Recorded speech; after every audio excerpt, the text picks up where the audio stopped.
September 19, 1944, near Münsterbusch, Germany. Before dawn, the steel rim of the turret hatch was icy beneath the gloves of Staff Sergeant Lafayette G. Pool as he stood half-exposed in his commander's position. From there he studied the dark tree line ahead, searching for movement in the dim light. His instructions for that morning had been unusually cautious. He and his crew were no longer meant to lead the advance. Instead, they were scheduled to leave the front soon for a stateside war-bond tour and had been told to remain on the flank and avoid unnecessary risks. Yet by this stage of the campaign, Pool understood that combat offered no real guarantees. After nearly 3 months of fighting across France and into Germany, he knew that survival often depended on speed, initiative, and luck. The Sherman tank beneath him bore a familiar name painted in white letters, a name he had already carried into battle twice before. Both previous tanks with that title had been destroyed. Within the hour, this one would also be knocked out, bringing an end to a record-setting run that had made Pool one of the most effective tank commanders in USS Army history. The air still held the residue of the previous day's clashes. Diesel fumes burned propellant and dust. Around him, other American tanks maneuvered into position. Tracks rattled over cobblestones while crews spoke quietly over the radio, confirming locations and routes. Somewhere ahead, concealed among damaged buildings and rubble, German defenders waited with anti-tank weapons, most notably the feared 88mm guns and handheld rockets capable of destroying American armor at range. Pool had confronted these threats repeatedly. He respected their power and understood the danger, but he had built his battlefield approach on a single principle: attack first and close the distance quickly before the enemy could exploit superior firepower.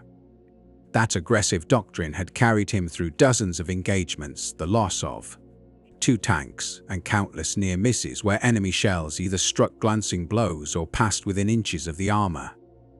On this particular morning, however, with the prospect of returning home only days away, his long run of survival was nearing its end. June 14, 1941, Fort Sam Houston, Texas. More than 3 years earlier, a 21-year-old student from rural South Texas had signed enlistment papers at Fort Sam Houston in San Antonio. Lafayette Green Pool had left engineering studies at Texas College of Arts and Industries to join the U.S. Army months before the United States formally entered World War II. Tall and lean at about 6 feet 2 inches, he had grown up performing demanding farm labor that strengthened both his body and work ethic qualities that would later translate to armored warfare. Pool had been born on July 23, 1919, in the small farming community of Odom, Texas, arriving just minutes after his twin brother, John Thomas. The family later lived near the town of Sinton in the hot, dry coastal plains of South Texas. Their upbringing reflected the realities of rural life in the 1920s, long hours tending livestock and crops, repairing tools and fences with limited resources, and living without many modern conveniences. Electricity and running water were not always available, and entertainment often consisted of church gatherings or radio broadcasts when batteries could be afforded. The Pool household emphasized discipline, service, and perseverance. Lafayette, called Leaf by relatives and friends, showed both athletic and academic promise during his youth. He attended Taft High School, graduating in 1937 after distinguishing himself as a fast and competitive football player. His academic performance was equally strong, and he continued his education at Corpus Christi College Academy, a Catholic preparatory school known for demanding coursework. There he maintained high standards in the classroom and eventually graduated at the top of his class in 1938. He then enrolled at Texas College of Arts and Industries in Kingsville to study engineering. Mathematics and mechanical systems came naturally to him, suggesting a future career in a technical field. At the same time, he developed a serious interest in boxing. Competing in the 165-pound division, he built an undefeated amateur record and won a regional Golden Gloves title in New Orleans. An invitation to compete at the national level followed, which could have opened the door to professional boxing. Pool chose not to pursue that path, preferring to continue his education. Even so, the discipline and controlled aggression of boxing would later shape his conduct in combat. By 1941, global conflict was already reshaping the world. Germany had overrun much of Europe. Britain stood under constant threat, and Japan was expanding across Asia. Although the United States had not yet entered the war, many Americans believed involvement was inevitable. Young men could either wait to be drafted or volunteer and choose their branch of service. Pool opted to enlist. On June 14, 1941, 6 months before the attack on Pearl Harbor, he joined the U.S. Army. He soon became part of the newly activated 3rd Armored Division, formed as the United States accelerated its military buildup. Stationed initially at Camp Polk, Louisiana, the division trained intensively in mechanized warfare. It would later earn the nickname Spearhead for its role in leading assaults through France and into Germany. Pool was assigned to Company I of the 32nd Armored Regiment, serving as a tank commander within the division's structure. This position placed him at the forefront of armored operations and set the course for a career that would eventually make him one of the most formidable American tank commanders of the war. The U.S. 3rd Armored Division symbolized America's early embrace of large-scale mechanized warfare. Although this approach was still developing, German successes in Poland and France had already demonstrated how destructive fast-moving armored formations could be. American planners carefully studied those campaigns and designed the division accordingly. Tank units were integrated with armored infantry, artillery batteries, engineers, and logistics elements so that all components could fight as a coordinated system rather than as isolated branches. At the core of the division's offensive strength were its tank battalions. Early on, these units relied on the M3 Lee medium tank, a transitional vehicle that mounted a 75mm gun in the hull and a smaller 37mm weapon in the turret. Even as it entered service, the M3 was already considered outdated, but in 1941 American industry was not yet able to produce more advanced tanks in the quantities required. The improved M4 Sherman, destined to become the main U.S. medium tank of the war, was only just beginning to roll off assembly lines when P joined the Army. Initial training at Camp Barkley, often recalled as Bogart, was rigorous. Tank crews were expected to master every aspect of armored warfare: driving, maintenance, gunnery, communications, and coordination with supporting units. They drilled constantly until target recognition and firing procedures became nearly instantaneous. Radio discipline was emphasized so that tanks, infantry, and artillery could operate in tight coordination. Instructors also analyzed German armored tactics in detail, ensuring that American crews understood both the strengths and weaknesses of the panzer formations they would eventually face. Field exercises were frequent and demanding. Maneuvers simulated attacks, defensive actions, and rapid pursuits across varied terrain. Louisiana's forests and marshes provided an environment that approximated the types of conditions expected in Europe. During these exercises, P quickly stood out. His aggressiveness, sharp tactical awareness, and competitive nature drew the attention of superiors. He consistently achieved top gunnery scores within his battalion and showed a natural ability to interpret terrain, selecting positions that maximized firepower, concealment, and maneuver options. P devoted himself to studying armored warfare in depth. He learned how tanks maneuvered, how they engaged opponents, and where they were most vulnerable. More importantly, he demonstrated strong leadership. His crew trusted his judgment and responded to his insistence on high standards. He drove them through repeated practice in shooting, driving, and battlefield maneuvers. His approach was not harsh for its own sake. He believed that precise training would determine survival in combat. Faster target acquisition, accurate firing, and clear radio communication could mean the difference between victory and destruction. Under his direction, the crew practiced until their actions became automatic. When offered the chance to become a commissioned officer, P declined. Officers typically directed operations from command posts, overseeing multiple units at once. P preferred to remain inside a tank and lead from the front, where he could observe the battlefield directly and make immediate decisions. Though staff sergeants rarely commanded platoons in combat, his skill and initiative would eventually place him in charge of several tanks during operations. Trusted by higher command to execute missions normally assigned to lieutenants or captains. Training extended through 1942 and into 1943 and moved across multiple locations. The division spent time at the Desert Training Center in the Mojave region of California and Arizona. There, crews operated under extreme heat and in open terrain with little cover, conditions intended to simulate potential fighting in North Africa. Tank commanders learned navigation across featureless landscapes, while mechanics and crews practiced keeping vehicles operational despite dust, heat, and mechanical strain. Although the division ultimately fought in Europe, the experience hardened both personnel and equipment. Following desert maneuvers, the unit relocated to Indiantown Gap in Pennsylvania for final preparation. The terrain there, rolling hills and wooded areas, more closely resembled Western Europe. Combined arms coordination improved as tanks, infantry, artillery, and engineers rehearsed integrated operations. Communication procedures were refined, maintenance routines standardized, and organizational weaknesses addressed. By late 1943, the division was considered fully prepared for combat deployment. During this period, P's personal life also changed. While on leave in December 1942, he married Evelyn Wright. Their time together was brief before overseas deployment, but the relationship endured.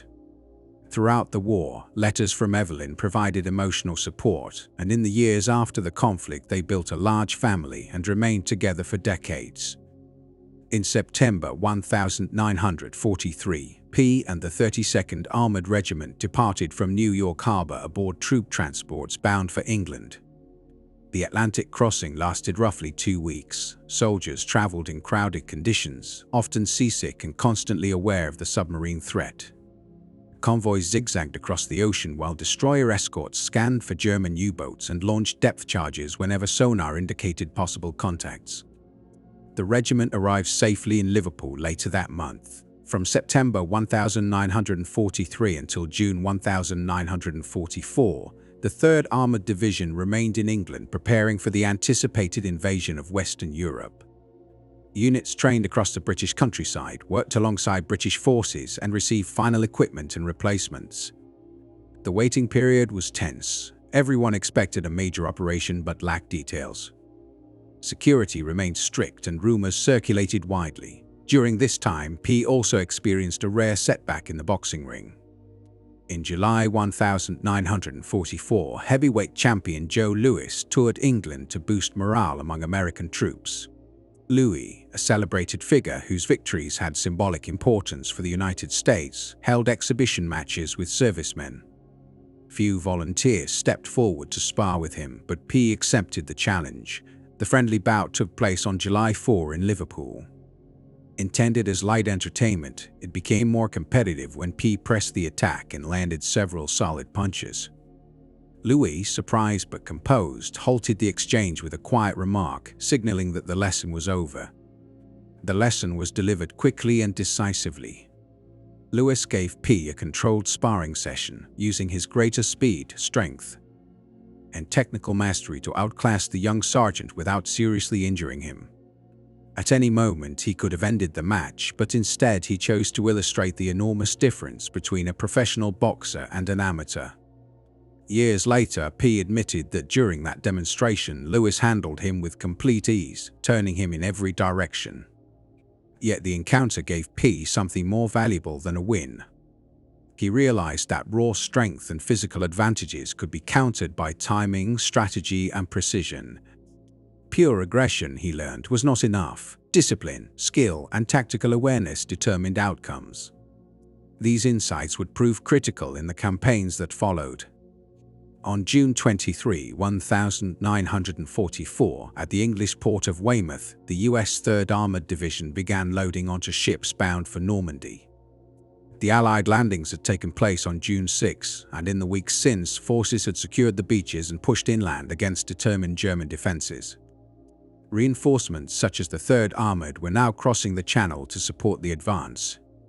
Before departure, tanks and vehicles were carefully sealed for the amphibious approach.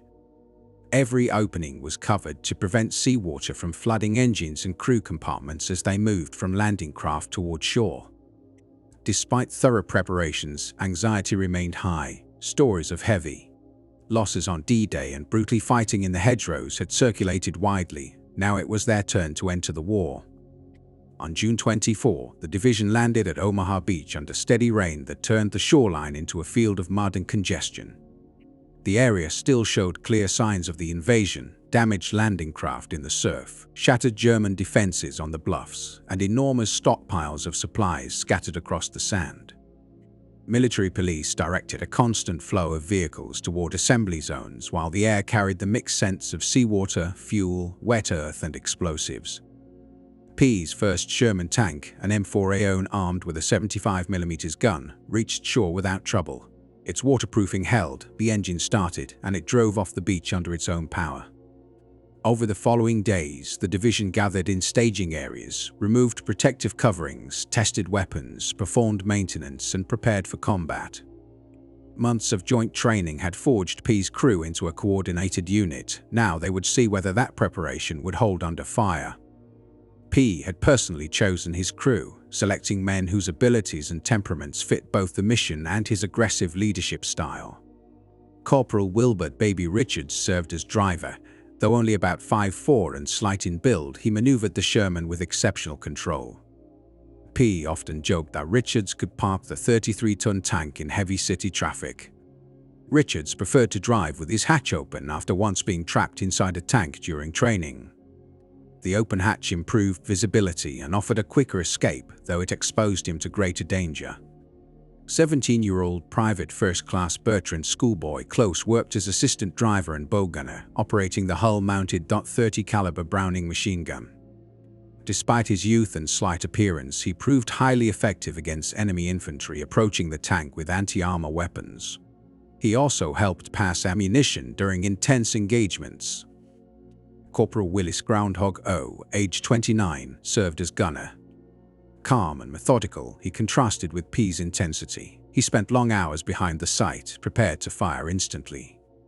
The gunner's job demanded rapid target identification, accurate range estimation, correct ammunition choice, and precise timing, often while the tank moved and incoming fire shook the vehicle. O excelled under these conditions, and his accuracy would later destroy numerous German tanks. Technician 5th grade Delbert Jailbird Boggs, the loader, was 22 and known for toughness and reliability. Rumors claimed he had avoided prison by joining the army, a story that may have been exaggerated but matched his hardened reputation. The loader's work was physically taxing. Each 75mm round weighed about 25 pounds, and sustained combat required constant handling of heavy ammunition in cramped, violent conditions. Boggs's speed helped give their tank a high rate of fire. The 4 crewmen, under P's command, referred to themselves as the Pups and called their leader War Daddy, a nickname reflecting both respect and affection. Though not much older than his men, P's authority and protective leadership made him the center of the crew. Their trust in him was absolute, and their teamwork consistently ranked among the best in training exercises. With a skilled crew, the process from spotting a target to firing could take only seconds. P's team often managed it in about 3, a speed that would repeatedly prove life-saving. His tactical doctrine was direct: fire first, aim to destroy, maintain momentum, and avoid withdrawal whenever possible. He believed that closing distance and relying on maneuverability, training, and rapid fire could offset the heavier armor and guns of German tanks.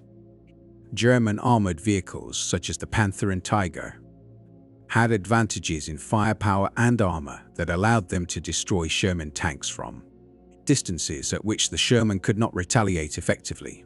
The American response was to close the range rapidly, aiming to strike the sides or rear of German tanks where their armor was weaker. This tactic relied on aggressive maneuvering and swift, accurate fire, often neutralizing German crews before they could exploit their superior weaponry. Pool, the tank commander, preferred to operate exposed, standing in the turret hatch or sitting atop the vehicle, rather than remaining fully enclosed. While this left him vulnerable to shrapnel, small arms, and concussive blasts, it offered a significant operational advantage. From this elevated position, he could see more of the battlefield than commanders limited to periscopes, allowing faster target identification, improved situational awareness, and the ability to react to threats before they could strike. In armored combat, this often meant the difference between survival and destruction. Lieutenant Colonel Walter Richardson, Pool's battalion commander and a fellow Texan, recognized his aggressive style and exceptional skill. Richardson entrusted Pool with increasingly risky missions. Appreciating his willingness to lead from the front, Pool never hesitated, consistently taking charge of spearhead assaults. Before entering combat, Pool's Sherman was christened "In the Mood" after Glenn Miller's popular swing tune, a fitting reflection of his confident and relentless approach to battle. On June 29, 1944, in Villiers-Fossard, France, the 3rd Armored Division's Combat Command was tasked with reducing a German-held salient northeast of St. Louis. The area was defended by a reinforced battalion of the 353rd Infantry Division, with terrain dominated by the dense, centuries-old hedgerows of Normandy. These natural fortifications, 3 to 4 feet high and topped with thick vegetation, created defensive strongpoints where German forces could conceal infantry and anti-tank guns, forcing attackers into deadly close-range encounters. To overcome the hedgerows, American engineers modified Sherman tanks with heavy steel beams salvaged from German beach obstacles, creating Rhino tanks capable of ramming through the barriers without exposing vulnerable underside armor. These innovations enabled tanks to maintain momentum and protection while breaching the complex terrain. Combat Command A began its assault at 900 hours with coordinated artillery fire followed by an advance toward the German positions. Pool's unit, Task Force Y on the right flank, moved through restricted visibility, often no more than 50 yards ahead. Amid the din of battle artillery, tank fire, and smoke, Pool identified enemy vehicles through gaps in the hedgerows.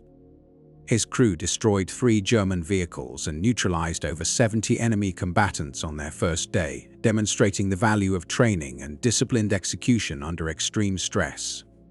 During the push through the village of Laforge, Pool's Sherman encountered a German soldier armed with a Panzerfaust at point-blank range.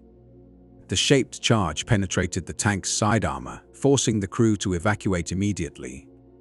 Thanks to rigorous drills, all 5 members escaped unharmed, though their Sherman, In the Mood, was destroyed after just 5 days of combat. The battle for Villiers-Fossard continued through June 30, resulting in the loss of 31 tanks and 12 other vehicles. Despite heavy casualties, American forces eventually secured the village, gaining critical lessons in hedgerow warfare that would inform subsequent operations. On July 1, Pool's crew received a replacement M4A0 Sherman equipped with the 76mm main gun and wet ammunition stowage, significantly improving both firepower and crew safety. The new gun allowed penetration of Panther side armor at 2,000 yards and frontal armor at 500 yards, a marked improvement over the older 75mm model. The wet stowage system greatly reduced the risk of catastrophic fire, addressing a notorious vulnerability of earlier Shermans. Pool retained the name In the Mood for his upgraded tank, and the crew quickly adapted to its slightly different configuration. Over the following 6 weeks, Pool and his crew conducted intensive hedgerow operations across Normandy. Their routine involved advancing to each hedgerow, drawing enemy fire, coordinating artillery support, breaching the barrier, and clearing the field before moving on. German defenses were accurate and lethal, utilizing concealed 75mm and 88mm anti-tank guns, while infantry armed with Panzerfausts operated close to American positions at night. Despite these dangers, Pool's tactical acumen, rapid decision-making, and aggressive leadership enabled his unit to survive and succeed where others might falter, cementing their reputation in American armored warfare history.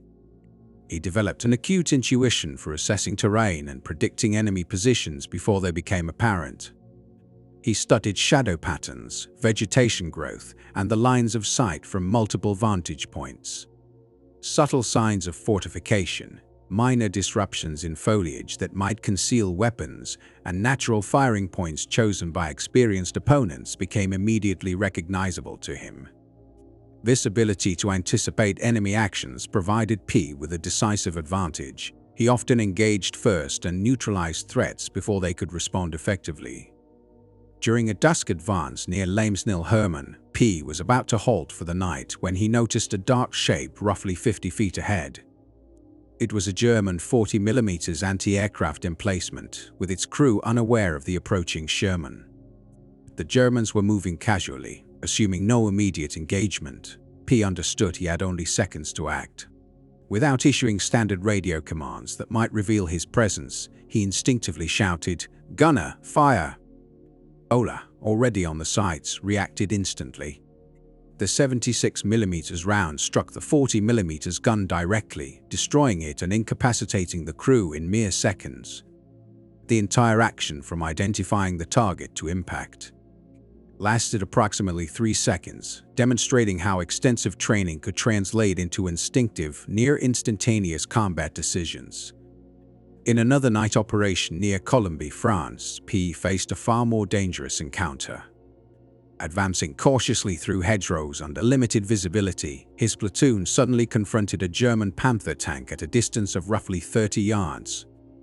The Panther, with its formidable 75mm KW2 gun and heavily sloped armor, was theoretically superior to the Sherman in firepower and protection. However, P's aggressive tactics, superior crew coordination, and precise targeting turned the odds. The Panther fired twice, both shots missing due to darkness and hurried aim. Ola's response was immediate. A single 76mm armor-piercing round penetrated the turret ring, detonating inside and destroying the German tank almost instantly. The brief engagement, under 10 seconds, highlighted how crew skill and tactical decisiveness could overcome superior technology. This success encouraged other American tankers to fight more assertively, compensating for technical inferiority with maneuverability and rate of fire. During Operation Cobra, which commenced on July 26, 1944, the Allies launched an unprecedented aerial bombardment. Over 1,800 bombers dropped nearly 4,000 tons of ordnance on German defenses south of St. Louis. The destruction shattered German fortifications, leaving the survivors disoriented and unable to mount organized resistance. By July 29, the 3rd Armored Division exploited the breach, advancing rapidly into open terrain. Units that were bypassed or attempted retreat found themselves trapped with large numbers. Surrendering or being overwhelmed, P repeatedly led spearhead actions during the advance, a role fraught with extreme risk. In one engagement near Dyson, Belgium, he commanded 5 tanks in the absence of officers. Encountering German half-tracks and armored cars attempting escape, P destroyed 6 vehicles in rapid succession before diverting to engage a Panther threatening the American column. Maneuvering to strike the tank's side armor, he fired a 76mm round that penetrated the compartment, igniting ammunition and neutralizing the crew. His actions enabled the column to continue advancing, reinforcing the principle that initiative, positioning, and precision could overcome superior enemy firepower. By early August, P had repeatedly demonstrated the effectiveness of rapid decision-making, careful observation, and coordinated crew work. His actions illustrated that tactical acumen and disciplined execution were as critical to battlefield success as any technical advantage. The Battle of the Falaise Gap marked one of the pivotal confrontations of the Normandy campaign. Allied forces aimed to encircle the German 7th Army and the 5th Panzer Army, trapping them near the town of Falaise. Success would eliminate the core German units in Normandy and enable a swift Allied advance toward Germany. The plan depended on American troops pushing northward from the south, linking up with British and Canadian forces moving southward, effectively closing the pocket and cutting off the Germans. Tank Commander Pool led Task Force Y of Combat Command A in the final stages of the encirclement, while Lieutenant Colonel Richardson monitored radio traffic from his command post. Combat conditions were chaotic. German units within the pocket tried to break out, while others from the west attempted to penetrate American lines to free their trapped comrades. The fighting became a tangled series of skirmishes, ambushes, and encounters scattered across the countryside. As Pool's column advanced, they encountered groups of German soldiers fleeing on foot, having abandoned vehicles and heavy weapons. On the radio, Pool initially expressed hesitation to engage. Yet shortly afterward, machine gun fire erupted, demonstrating that the tactical imperative to prevent enemy escape outweighed his personal restraint. Allowing these forces to regroup could result in further Allied casualties. The episode highlighted the moral tension of combat, where duty sometimes demanded actions at odds with personal conscience. From August 29 to 31, 1944, Pool commanded the lead tank in operations that earned him the Distinguished Service Cross. He frequently advanced ahead of supporting units, often alone or with minimal backup, in a fluid and dangerous battlefield. During this period, his crew destroyed 4 German tanks in separate engagements, a Mark V ambushed on a road, a Sturmgeschütz assault gun in a village, and 2 Panther tanks in a single encounter despite being fired upon simultaneously. Additionally, they eliminated 3 anti-tank positions, around 50 unarmored vehicles, and inflicted heavy casualties on enemy personnel. The citation praised Pool's leadership and courage, emphasizing that his actions enabled the task force to advance with minimal losses. Surviving repeated close-range engagements required exceptional skill, coordination with his crew, and considerable fortune. Witnesses believed his heroism warranted even higher recognition, illustrating that effective tactics and crew proficiency often outweighed technical advantages in armored warfare. Pool's example inspired other tank commanders to engage aggressively and take calculated risks, rather than relying solely on standoff engagements where German armor had the upper hand. By August 17, 1944, Combat Command A was pursuing retreating German forces across France. Pool's tank was at the forefront of the advance when a tragic friendly fire incident occurred. P-38 Lightning fighters, normally a welcome presence providing reconnaissance and support, misidentified the lead Sherman as enemy armor. Rockets struck the tank's turret and engine compartment, forcing Pool to order an emergency evacuation. The crew exited the burning vehicle safely, though some suffered minor injuries, moments before the ammunition detonated. Despite surviving nearly 2 months of intense combat, destroying numerous enemy vehicles, and advancing deep into occupied territory, Pool's tank was lost not to German fire, but to a miscalculated air attack. After realizing their error, the P-38 pilots were reportedly shaken. Incidents of friendly fire were an unfortunate and recurring feature of modern warfare, where rapid movements and split-second judgments often had deadly consequences. Nevertheless, understanding the circumstances offered little comfort to Pool's crew. In less than 2 months, they had lost their tank twice, first to a German Panzerfaust and then to American rockets. Surviving even a single tank destruction was unlikely. Surviving 2 was extraordinary. Shortly thereafter, Pool and his team were issued a 3rd Sherman, another Mafore-Aoni 76mm equipped 176W model. Once again, the familiar in the mood emblem appeared on the hull, continuing the tradition that had become synonymous with Pool's command.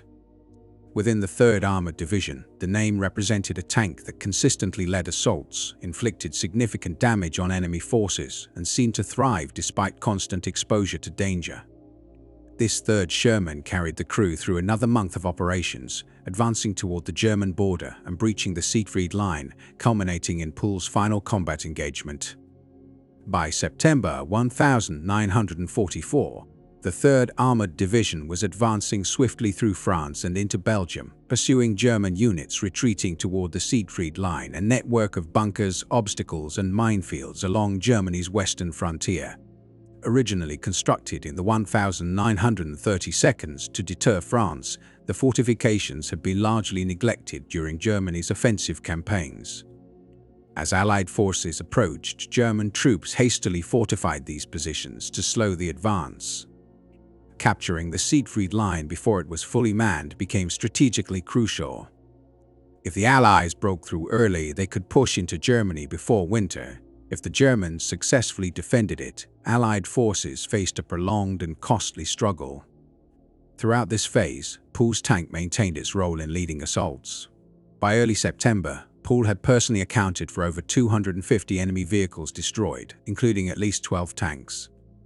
The total number of German casualties inflicted by his crew likely exceeded 1,000, while they also captured roughly 250 prisoners, sometimes entire units surrendering at the sight of the aggressive Sherman. Pool's reputation within the division had become legendary, and other tank commanders studied his tactics to emulate his success. Infantry units often requested his support during challenging assaults, confident that War Daddy would lead effectively despite the danger. Recognizing both his accomplishments and the increasing risk to his life, division leadership eventually ordered Pool and his crew to return to the United States for a war bonds tour. After surviving 3 tank losses, participating in 21 major attacks, and compiling a record unmatched by other crews, they were to complete one final mission before withdrawal. On September 19, 1944, the 3rd Armored Division's Combat Command A approached Musterbusch, a small village about 6 miles from Aachen, Germany. The mission was intended to be supportive rather than leading, keeping Pool and his crew on the flank to reduce exposure to the heaviest fighting. However, the unpredictable nature of combat meant danger remained unavoidable. During the assault, German forces offered intense resistance. Pool's tank provided covering fire for infantry and other units. This mission marked a significant crew change. Private First Class Paul Kenneth King, a 20-year-old from Tennessee, temporarily replaced the regular gunner Ola. Though competent, King lacked the coordination developed through months of shared combat experience with Pool's crew. While maneuvering through Musterbusch, Pool's tank reached a key intersection and began providing flanking support. At that moment, a German Panther, well-positioned and concealed, fired twice. Both shots penetrated the Sherman's armor. One destroyed the turret compartment, instantly killing King. The other struck the hull, causing catastrophic internal damage. Pool was wounded by shrapnel and concussive force, leaving his right leg irreparably damaged. Despite his injuries, he ordered the crew to evacuate. Richards, Boggs, and Close escaped, but Pool became trapped until his crew pulled him free moments before the Sherman was destroyed by cooking ammunition. Pool was rapidly evacuated to field medics, then transferred through successive hospitals, eventually returning to the U.S. For long-term treatment, his right leg was amputated above the knee, ending his career as a tank commander. Over 83 days of combat, Pool and his crew had destroyed 258 enemy vehicles, including 12 tanks, killed or wounded over 1,000 soldiers, captured 250 prisoners, led 21.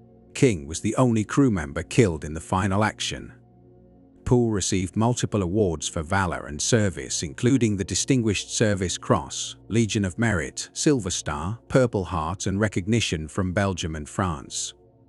He was twice nominated for the Medal of Honor, though the Army ultimately denied it, citing an outdated view that armored units did not warrant the highest individual honor, a judgment many contemporaries considered unjust given the scale of his achievements.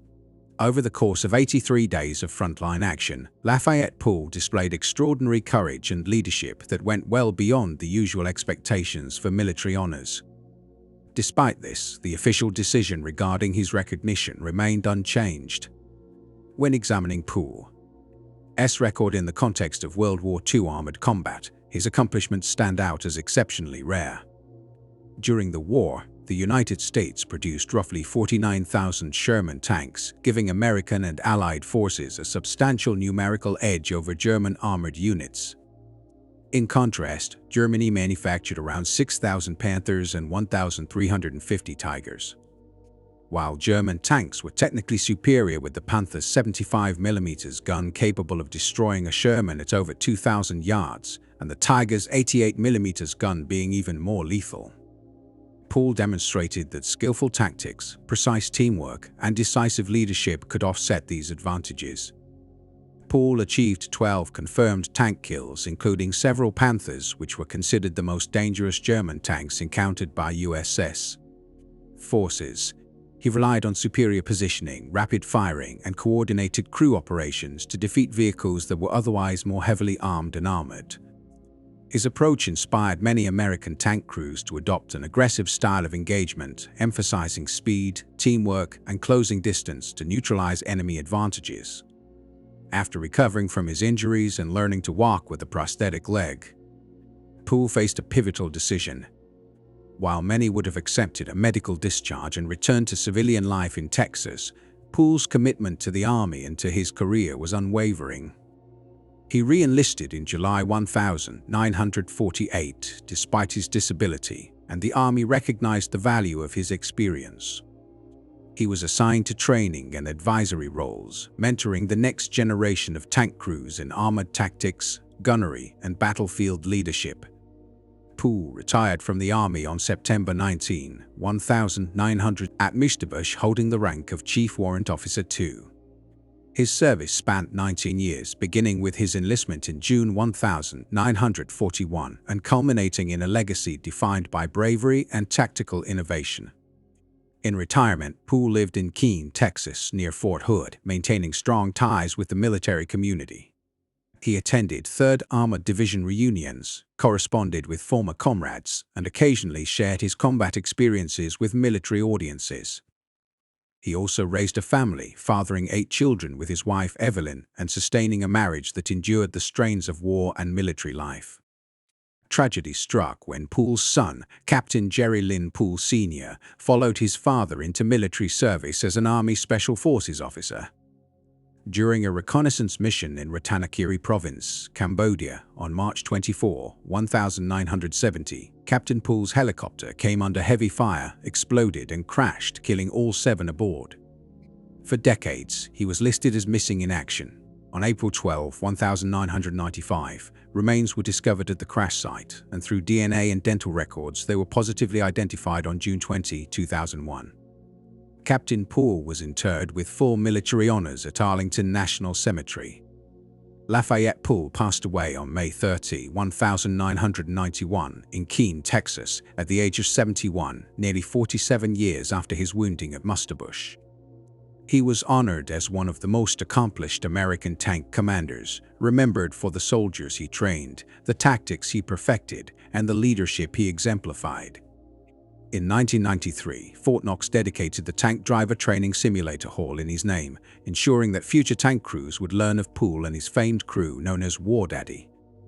Pool's legacy reached a wider audience in 2014 with the release of Fury, starring Brad Pitt. The film's protagonist, a Sherman tank commander called War Daddy, was directly inspired by Pool. While dramatized for Hollywood, the portrayal captured his aggressive leadership, tactical ingenuity, and ability to overcome technically superior enemy tank traits that were thoroughly documented by eyewitnesses and combat records from the 3rd Armored Division.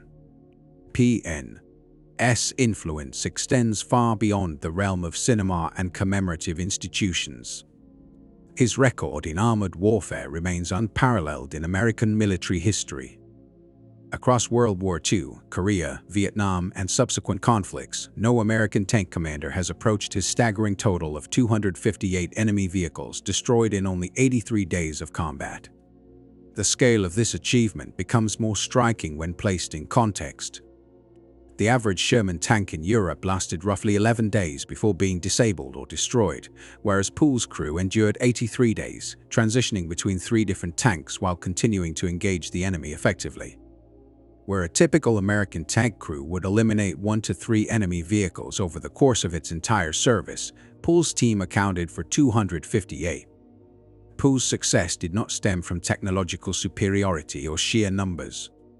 It arose from his intuitive grasp and rigorous application of core armored warfare principles. He favored aggressive maneuvers that closed distances, neutralizing German advantages in armor and firepower. His crew's intensive training allowed them to identify targets quickly, shoot with accuracy, and make tactical decisions under pressure. Pool's refusal to relinquish ground forced engagements at ranges that favored American strengths in rapid firing and coordinated teamwork. He consistently led from the front, inspiring his crew and keeping opponents off balance by not allowing them the time to employ their superior weapons effectively. The tactics Pool refined in the hedgerows of Normandy and across France later became fundamental to U.S. armored doctrine. His methods of close combat aggression informed tank commander training throughout the Cold War and into the modern era. The emphasis on synchronized crew performance, demonstrated so effectively by Pool's team, became a cornerstone of American armored doctrine. Pool proved that superior training and tactics could compensate for inferior equipment, a lesson that influenced U.S. military thought for generations. Beyond doctrine, Pool set an enduring standard in leadership and military culture. He declined a commission, choosing to lead from his tank rather than a headquarters office, embodying a frontline leadership ideal. His attention to his crew's welfare, paired with strict expectations, created a model that balanced personal care with mission accomplishment. Pool's aggressive yet calculated combat approach demonstrated that bold action could coexist with tactical prudence. His nickname, War Daddy, reflected this dual role, protector and mentor, yet also relentless aggressor. His crew's absolute trust in him stemmed from the knowledge that he never asked them to take risks he wouldn't take himself. The bonds forged between Pool and his crew endured beyond combat. Surviving members carried his lessons and ethos throughout their lives. Wilbert Richards, the nimble driver, and Bertrand Close, a young bow gunner, reintegrated into civilian life while maintaining contact with other crew members. Delbert Boggs, the loader, and Willis Ohl, who avoided Pool's final battle due to reassignment, similarly carried the memories and responsibilities of their service. The fate of replacement gunner Paul Kenneth King, killed while filling in on September 19, 1944, underscores the randomness of wartime casualties and the peril inherent in combat, a reality Pool had always understood. Pool's 258 destroyed vehicles represented more than a tally. They directly affected the battlefield. German tanks, half-tracks, and artillery that might have opposed American infantry were neutralized, reducing threats and saving lives. Furthermore, Pool's example encouraged other American tankers to fight more decisively, closing with enemy armor rather than engaging from a distance. His tactical influence, multiplied across thousands of U.S. crews, had a measurable impact on the broader European campaign. The 3rd Armored Division's advance from Normandy to Germany, marked by speed, aggressiveness, and effective enemy engagement, reflected Pool's influence.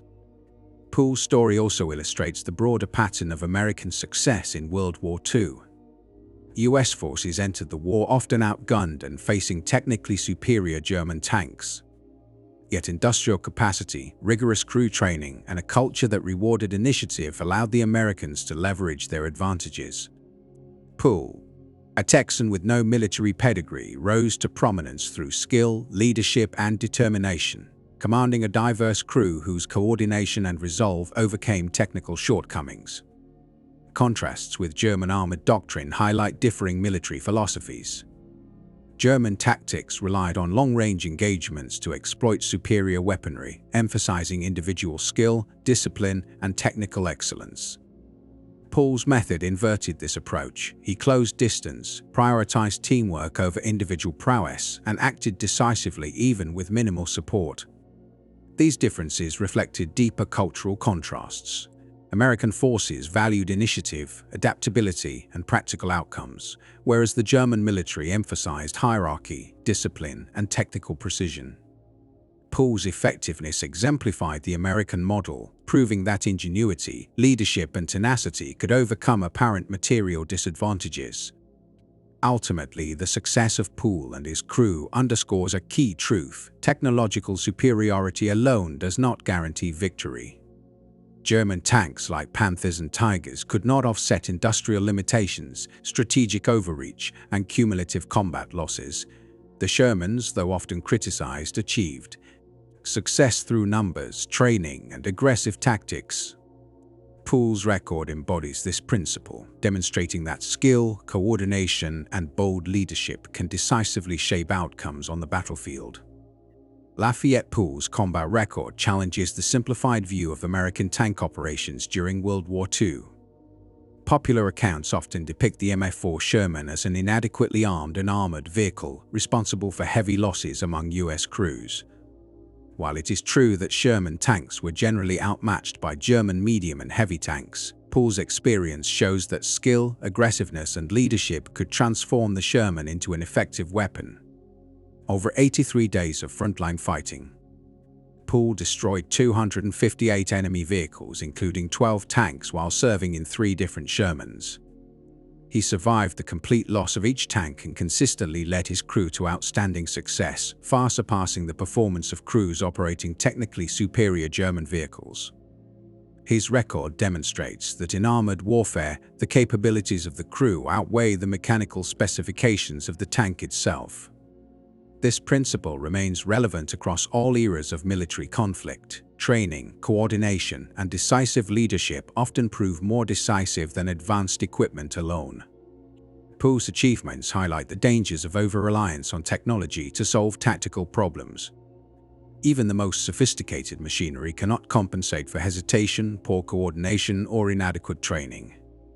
Conversely, determined and well-trained soldiers can achieve extraordinary results even with ostensibly inferior tools. Modern USS tank doctrine continues to draw lessons from Pool's approach: aggressive maneuvering to negate enemy advantages, precise coordination among crew members, and leadership that maintains morale under extreme stress.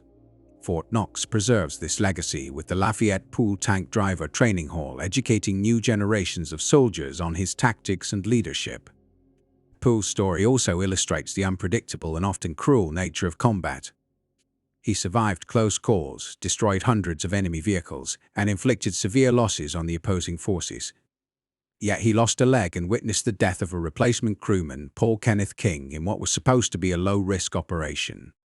These outcomes reflect the randomness of survival in war, where small decisions and chance events can determine life or death. Pool's own injury came on a day he was expected to be safest, underscoring that no position on the battlefield is entirely secure. Despite the personal costs, Pool continued to serve after World War II, re-enlisting in 1948 and remaining in the Army until 1960. His career spanned the transition of the United States from a small, isolationist force to a global superpower equipped with nuclear weapons and a worldwide presence. Pool witnessed and participated in the nation's most significant military expansion, from pre-Pearl Harbor training exercises to Cold War deployments. His life exemplifies the transformation of an ordinary Texan into a highly skilled soldier, tank commander, and military legend. Pool's influence extended far beyond his own combat record. He set an enduring standard for crew training, tactical innovation, and leadership, combining personal courage with a commitment to his subordinates. His example shows that exceptional military performance is not determined by birth or social status, but by character, skill, and decisive action. These principles continue to inform American armored doctrine and inspire generations of soldiers. Lafayette Pool's service illustrates the full spectrum of wartime experience: remarkable success, personal sacrifice, leadership under pressure, and the human cost of combat. His 258 destroyed enemy vehicles, 12 tank kills, and over 1,000 enemy soldiers neutralized reflect only a portion of his contribution. Equally important were his decisions to remain with his crew, his mentorship of other tankers, and his post-war service despite disability. His family, including 8 children, and his lasting military legacy testify to the broader impact of his life. Pool passed away in 1991 at the age of 71 in Ken, Texas. By then, he had witnessed the end of the Cold War and seen the enduring influence of the forces he had helped shape. His career from a South Texas farm to the battlefields of Europe, and finally to the training halls of Fort Knox, embodies the values of courage, duty, and leadership that define American military tradition. Lafayette Pool remains a symbol of what ordinary individuals can achieve when tested by extraordinary circumstances, and his story continues to guide, educate, and inspire those who follow in his path.